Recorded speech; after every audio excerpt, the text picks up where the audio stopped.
Welcome to Mornings with Patricia. Happy Monday. I'm thinking about bees today. My husband's a beekeeper, and I'm thinking about this miraculous process that bees go through and some of the things that he shared with me this weekend that he had learned when he was down at Oregon State University. And the things that our eyes don't see. I always try to talk about, the miraculous. And I'm thinking about your Monday and how there might be things that your senses missed and miss in the mystery that is happening around all of us. So bees are really, really interesting. I'm not a beekeeper, but like I said, Bruce is. And when they go out to look for pollen and things like that. There'll be some of those that go out and explore, and they come back and they tell the hive where all the good stuff is. And they do that by doing this little dance, and this little dance that they do is about direction. And maybe right is like, hey, go a mile this way, and then this twice go left, and it's this amazing, amazing thing. And then he told me that he learned about, I think it's called DCAs, D as in drone, C as in common, A as in area. And what's interesting about that is there seems to be these pockets. Now, drones are the ones that mate with the queen bee, and so they're not the worker bee. So these drones get in these areas, and they just collect in these areas, uh, and then the queen goes out. The virgin queen goes out, and she'll go straight for up to, what did Bruce say? Yeah, for up to 10 kilometers, I think, something like that. I might be a little bit wrong, but it's this amazing length. And she'll go in a straight line, and the drones can only go up to something like a half or 5 kilometers. I can't remember. And so what's interesting about this is that she goes so far so that the drones closer to where she's at won't try to mate with her because because genetically it would not work well for the hive. So she wants to go in other areas where drones from other hives are at. But what's interesting to me, and we were talking about this, maybe last night, I guess it was, that these drone common areas, the DCAs, are places where these drones have gone always. Tens of thousands of years, maybe a million years, who knows? And it's always in these pockets, these same pockets. And scientists have tracked this over time. How do the drones know to go to these common areas? There's not like a big bee sign up, right? Drones have amazing vision.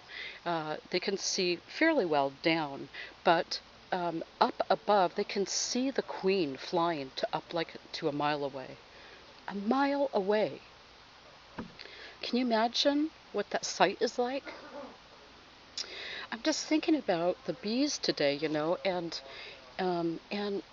they're part of this amazing mystery that we're just surrounded by. The magic. The if you follow geometry, the sacred spiral. You see it in the sunflower, you see it in the conch shell, you see all of these things all around us, and we're discovering more and more.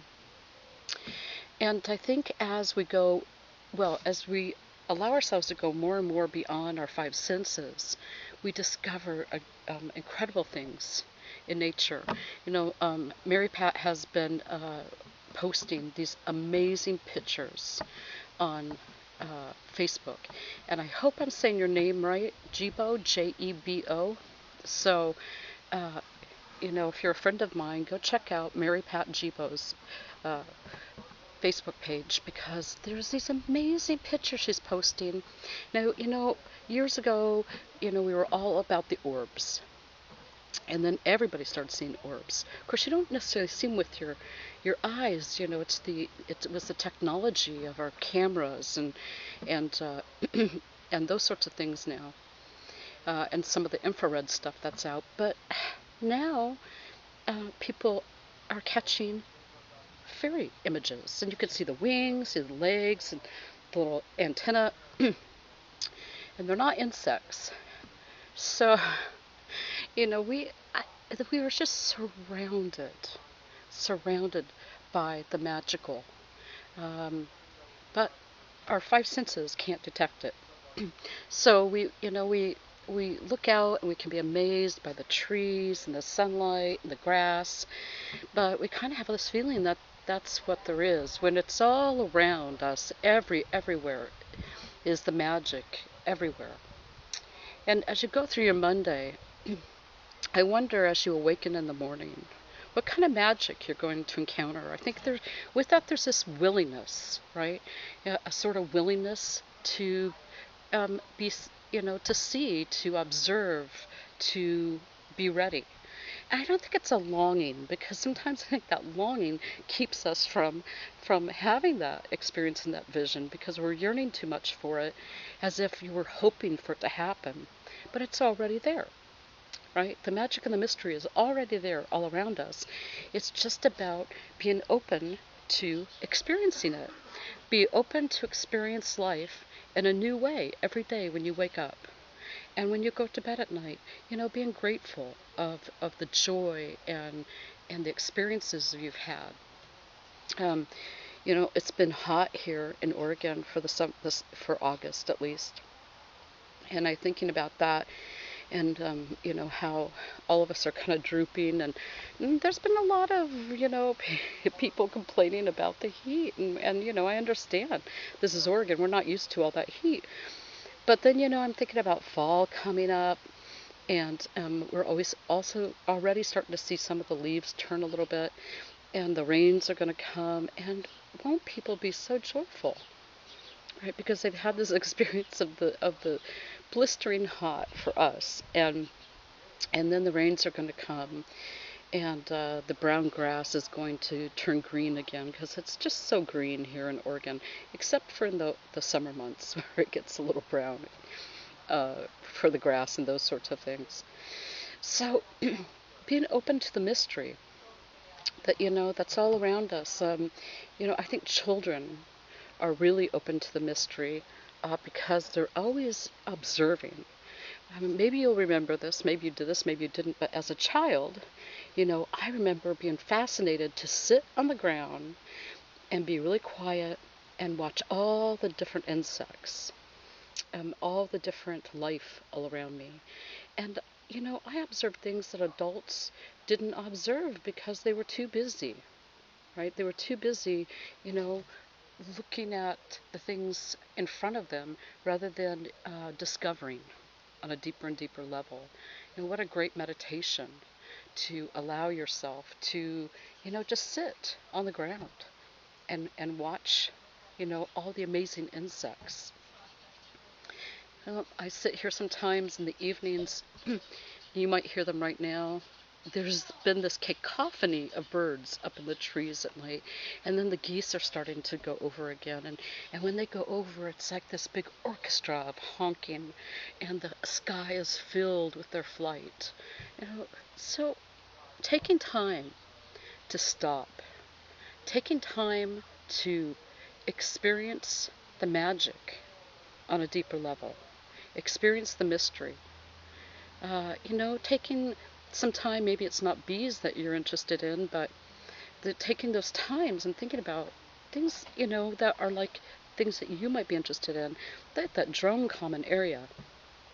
I think about that, wow, for countless number of years, drones have gone there over and over and over, and it just looks like air to us. Maybe it's a little space by a tree or in the backyard, and it doesn't look like anything special, but for millions of years it's been special to the drones, and they go back there. It's something we can't see with our eyes. What's happening? Is it a vibrational thing? What's happening? This little hierophany in in space. It's just, I just love it because I think it's a great analogy for the things that we missed. The deeper mystery. We're so concerned about, oh, you know, getting to work on time, or getting the bills paid, or getting food on the table, or this or that or the other thing, that, we don't stop. We don't stop and relax and take time to go inside, take time to observe on a microscopic level, taking pictures, catching the fairies. I just think, it's an incredible opportunity for us. So to discover the deeper mystery all around us, everywhere, just amazing. So have a magical, marvelous Monday. 1, 2, 3. Oh my God, I love myself. I love you. And I'll see you tomorrow. Bye.